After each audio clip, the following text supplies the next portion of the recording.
Hello everyone, it's Pat at Beads and Plenty More, and today I'm going to talk about making a bolo necklace. Now a bolo necklace has a little slider like this that can go back and forth, and so it goes on and off very easily. You don't have to have a clasp. This particular one does have the clasp at the back and the other one doesn't, but generally you wouldn't have to use the clasp. So what I've got one already made up here using Swarovski crystal, and we've used small crystal and getting bigger as it goes down to the leaf at the bottom, feather, pardon me, at the bottom that we used as a trim. So that's one idea.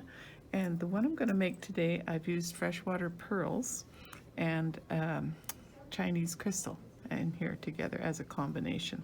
So I've got the other side all lined up here, ready to go. And I've cut some 24 gauge tinned copper wire is what I was using for this one.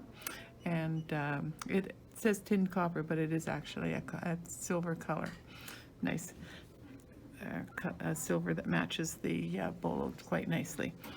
So there's also in this series, there's bolo bracelets as well as bolo necklaces. And so they come with little loops here that you're to attach a charm into. And we have a charm something like this with the horseshoe that it's got loops on both sides. So that's kind of this thing that's specific about the bolo bracelet. It always has loops on both sides. The rose gold has a little bee that works well with it. And of course they're gold. We've got a little flower. So there's a few charms to pick from that have the loop on both sides like that. So anyway, let's get started. And I'll show you how to do the wire wrapped loops, which is what I use to attach these units on the bolo necklace. So I've got my piece of wire here, and I'm going to use the fine tipped round nose pliers because they work the best for making nice wire wrapped loops. So I leave about 1.5 inches of wire, drop that around the end, that's make a nice small loop. And now with wire wrapped loops, you always have to make sure you attach it right as you're going, because once you close that loop up, then you can't attach. And the only solution with that problem is to actually cut it and start again. So once you get that loop made, you can hold it with, and I like to use 2 pairs of pliers. With a fine 24 gauge wire, it is possible to do it with only your fingers. So anyway, here we go, round with the pliers. So I'm using my chain nose as the plier to turn the wire. Get another little grab there and make a 3rd loop. Okay, so once I've got some loops made on there, then I'm going to take the cutters and nip that off, all that excess wire. It's much easier to do this with excess wire, especially if you're going to use the pliers to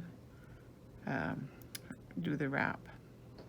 Let's get that little push in and tuck. Okay, so now I'm ready to feed on my 2 beads, which is the first part of my pattern. 1 and 2. And then I'm going to go ahead and make the loop on the other side. And once again, this time actually I can close it because I'm going to have the other one that will loop into it, the unit that I make for the next row. So let's go ahead here and you leave just a little bit for the neck. And we're going to wrap that around. And I've been quite generous with the wire, I can see, for this little unit.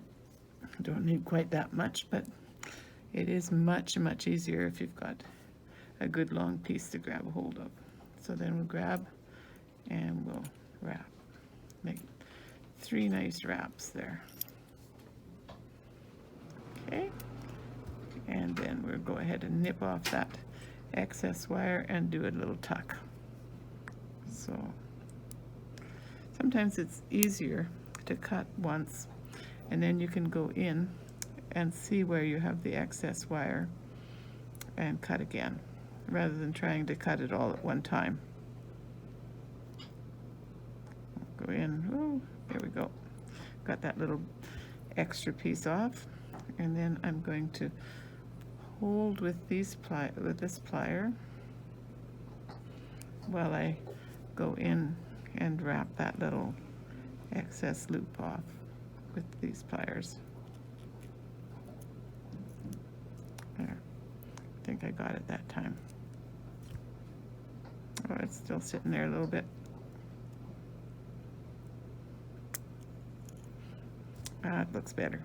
Okay, so on to doing the second one. Now, since I closed that loop, I will have to make sure that I attach this one before I close it up, which is usually not too hard, but just don't forget. Okay, do the little wrap around like so, and we'll just loosen that a bit so that it's easy enough to hook in.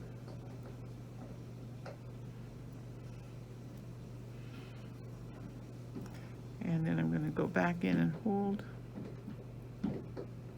and do my wrap with the chain nose.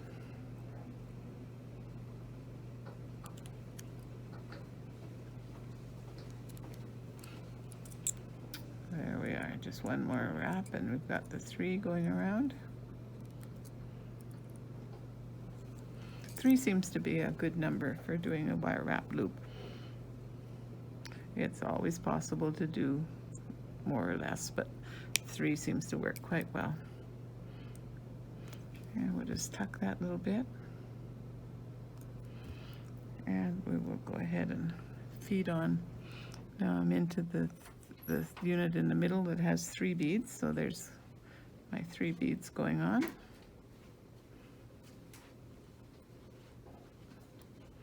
And we'll make the loop on the other side. Again, using the fairly small end of the plier, bring that around like so. And again, this one I could close up because I've got another one coming up that I can loop into it. You only need to have one open side, of course, to loop in.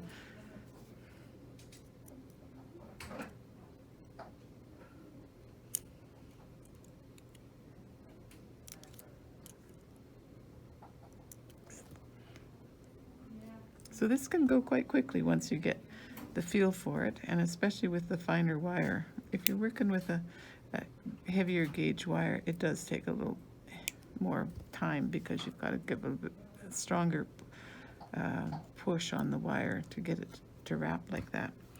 Okay, so there I have my 2 units, and the last unit is then going to hook into the feather to finish the bottom. The wrong plier, we'll use the round ones. And we'll do that. Drop my loop around. And this one again, before I close it, I can never emphasize that too much because anybody that's made very many loops will tell you that they've always had to cut one or more because they've closed it off and then realized, oh, closed to both sides. And it doesn't work with both sides closed.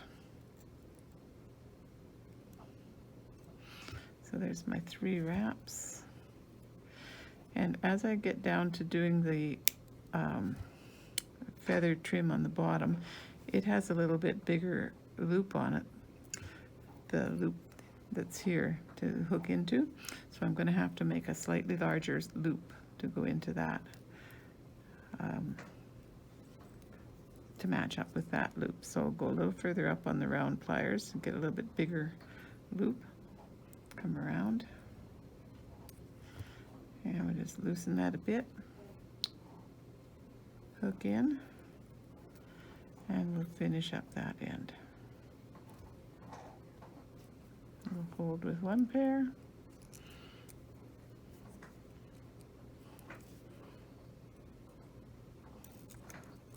And do this wrap with the other.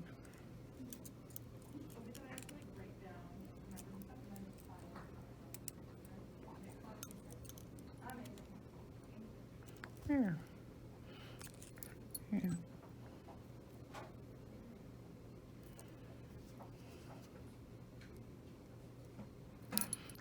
as you can see, I'm always cutting off quite a large piece of wire, but believe me, it is much, much easier to work with that extra piece of wire on than to try and wrap with a very small piece. Okay, there we go. a finished bolo necklace with a little bit of trim and matching charm on the bottom, and ready to wear. Thanks for watching. Bye for now.